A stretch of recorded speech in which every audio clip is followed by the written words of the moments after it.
Your bladder is not the problem. Your body's timing system is broken, and once you understand that difference, everything changes.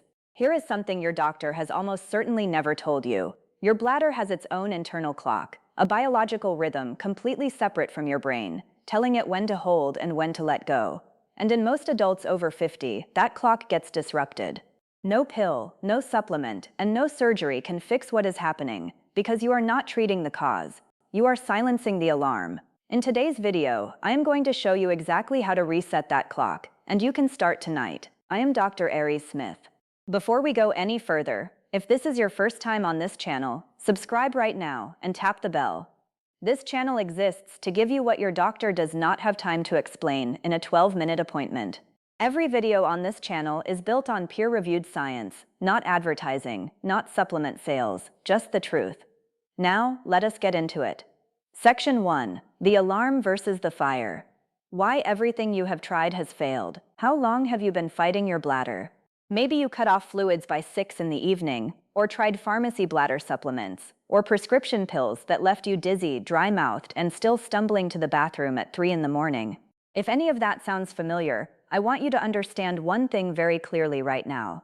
You have been trying to silence the alarm, not find the fire. Picture a smoke detector in your kitchen. It starts beeping at 2 o'clock in the morning, loud, irritating, impossible to ignore. What do? You could rip the batteries out, problem solved, silence. Or you could walk into the kitchen and find that the stove was left on. Your bladder is the smoke detector. Every time it wakes you up, it is sending a signal about something happening elsewhere in your body. In the majority of cases of nighttime urination in adults over 50, the bladder itself is completely healthy. It is doing exactly what a healthy bladder should do. It is emptying what gets put into it. The problem is what is filling it while you sleep, why it is happening at midnight instead of midday, and why your body's internal timing system has stopped protecting your sleep. Before we go deeper, one direct question. How many times are you getting up at night right now? Write your number in the comments. 1, 2, 3, 4, or more. Just the number, 5 seconds, and it tells me which part of this video matters most to you. Section 2. The clock nobody told you about. Circadian rhythm and your bladder. In 2012, a landmark study in Nature Communications found something genuinely startling. The bladder has its own local circadian clock, a biological timer embedded directly in its muscle wall. It does not wait for instructions from your brain. It runs independently, on its own schedule. In a young, healthy body, this clock runs in perfect synchrony with the master clock in the brain. By day, the bladder runs in high-activity mode. At night, its clock shifts into what I call economy mode. It relaxes, holds more volume, and delays the urgency signal. This is why a healthy person can sleep 7 or 8 hours straight, without a single trip to the bathroom. As we age, 2 things happen at the same time. First, the brain's master clock, a small structure called the suprachiasmatic nucleus, begins to weaken, and its timing signals become inconsistent. Second, the kidneys begin losing their own circadian rhythm. In a healthy body, the kidneys produce most of their urine during daylight hours. At night, a hormone called vasopressin, also known as antidiuretic hormone, acts like a night shift supervisor. It tells the kidneys to slow down, work in economy mode, and reduce output. That is what allows you to sleep through the night. When the brain's master clock weakens, vasopressin production becomes erratic, and the kidneys keep running at full capacity while you are lying still in the dark. Here is the detail that surprises most people. Cortisol directly suppresses vasopressin. The two are biochemical rivals. When cortisol rises, vasopressin falls. And your cortisol does not only spike when you are stressed during the day. In adults over 50 with disrupted sleep, cortisol begins rising earlier in the night cycle, sometimes as early as 2 or 3 in the morning. That early cortisol surge shuts down vasopressin. Your kidneys lose their brake signal, and within 30 to 45 minutes, your bladder is full. You wake up and think it is your bladder's fault. It is not. It is your stress hormone system firing completely out of rhythm. If this is helping you so far, type yes in the comments now. It takes 2 seconds, and it tells me you are still with me, because what comes next could change everything. Section 3. Know when to stop watching and make a phone call. Not every case of nighttime urination is a circadian rhythm problem. Some are signals that need immediate medical evaluation. First, blood in your urine without pain. If you see dark red, pink, or brown urine, with no burning and no discomfort, That is one of the earliest signs of bladder cancer or kidney pathology. The combination of painless blood and visible discoloration in adults over 50 is a direct indication for cystoscopy. Do not wait. Do not search online. Call your doctor today. Second, significant unexplained weight loss with bone pain in the pelvis or lower back. If those accompany urinary changes, especially in men over 60, that pattern requires urgent investigation. Third, urinary changes alongside sudden new neurological symptoms. If you develop difficulty controlling your bladder at the same time as leg weakness, numbness, or changes in your ability to walk, that combination points towards spinal cord involvement and requires emergency evaluation. If none of those apply to you, take a breath. The situation is manageable. But the next step is identifying which specific type of nocturia you are dealing with, because the treatment approach for each type is completely different.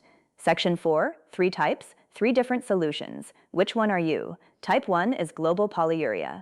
This means producing too much urine across the full 24 hours. You go frequently during the day and at night, and each time the volume is large. Your urine is almost always pale, nearly colorless.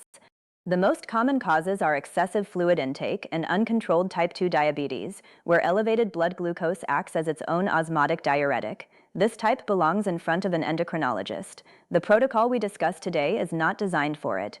Type 2 is nocturnal polyuria. This is the most common type in adults over 50. Research published in the BJU International Journal estimates that it affects between 60 and 70% of older adults presenting with nocturia. Your day is completely normal. You visit the bathroom every 4 or 5 hours. Nothing hurts, nothing burns. But within an hour of lying down, 3, 4, sometimes 5 trips follow, each time with large volume. And in the morning you cannot explain where it came from. That is nocturnal polyuria. Your kidneys have inverted their schedule, and they are running their biggest shift while you are trying to sleep. Type 3 is overactive bladder, or small bladder syndrome. The urges are sudden, intense, and urgent. You rush to the bathroom at full speed, and almost nothing comes out. 40 minutes later, the same urgent alarm fires again. A normal bladder should comfortably hold 200 to 300 milliliters before triggering urgency. In an overactive bladder, that alarm fires at 50 milliliters. This happens with benign prostatic enlargement in men, overactive bladder syndrome in women, chronic low-grade bladder inflammation, and sometimes from a bloated colon pressing on the bladder from outside. Quick recap. Large volume, day and night, global polyuria. Fine during the day, flooding at night, nocturnal polyuria. Frequent, urgent, tiny output, overactive bladder.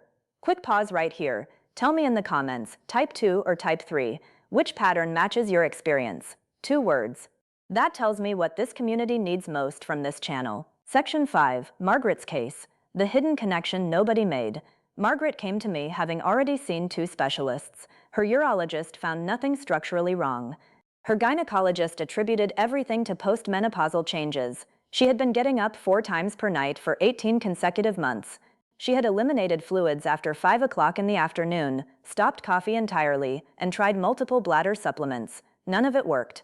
When she sat across from me, the first thing I asked was not about her bladder. I asked about her sleep, specifically whether she lay awake in the early morning hours, even on her better nights. Her expression changed when I asked that. Yes, she said.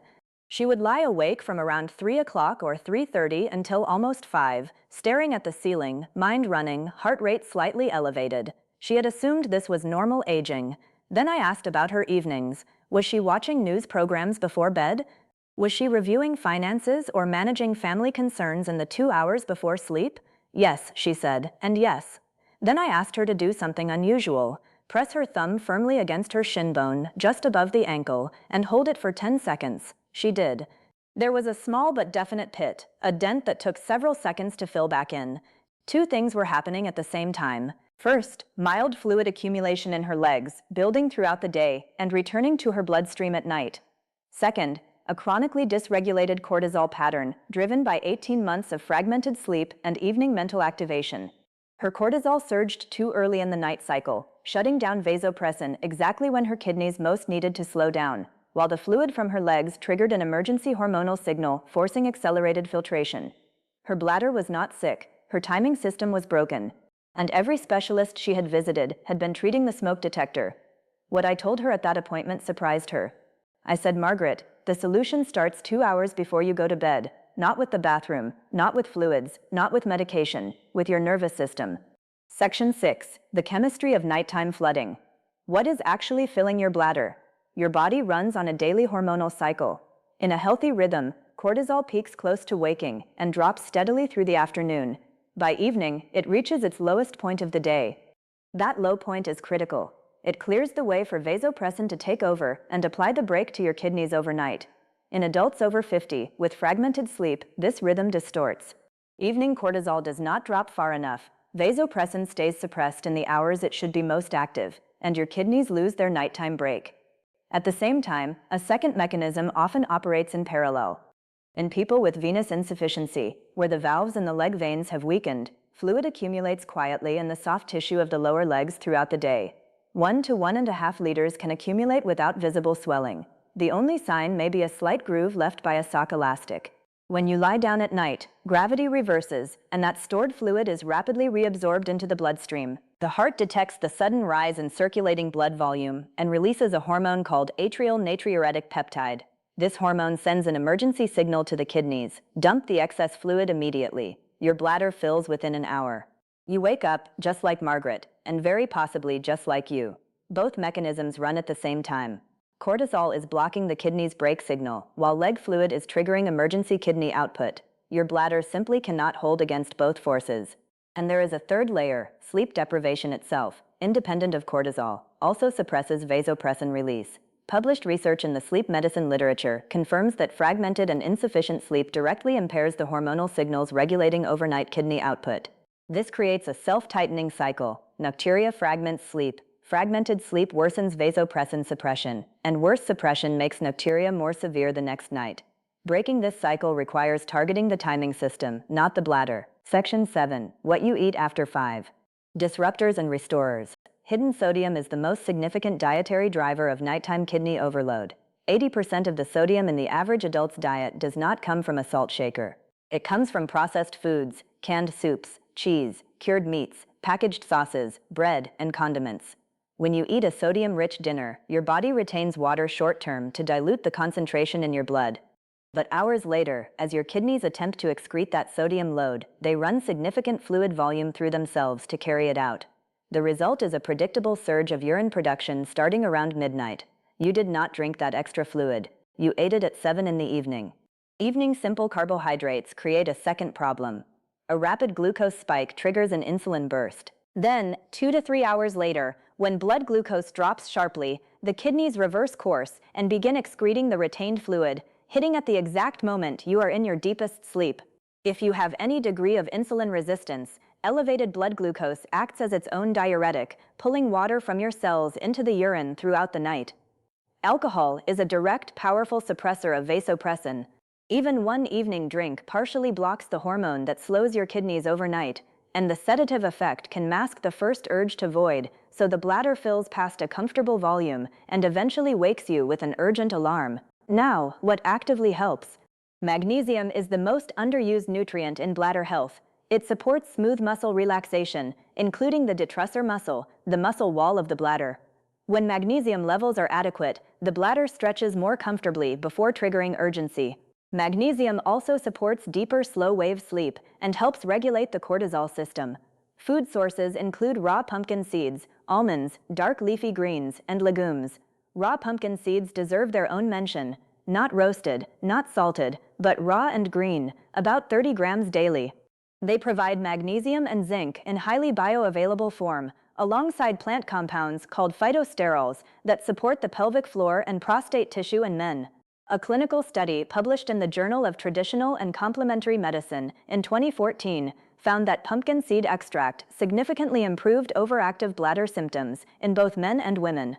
Unsweetened cranberry, the actual berry, or a standardized extract, not sugar-loaded juice, contains compounds called proanthocyanidins, which prevent bacteria from adhering to the bladder wall.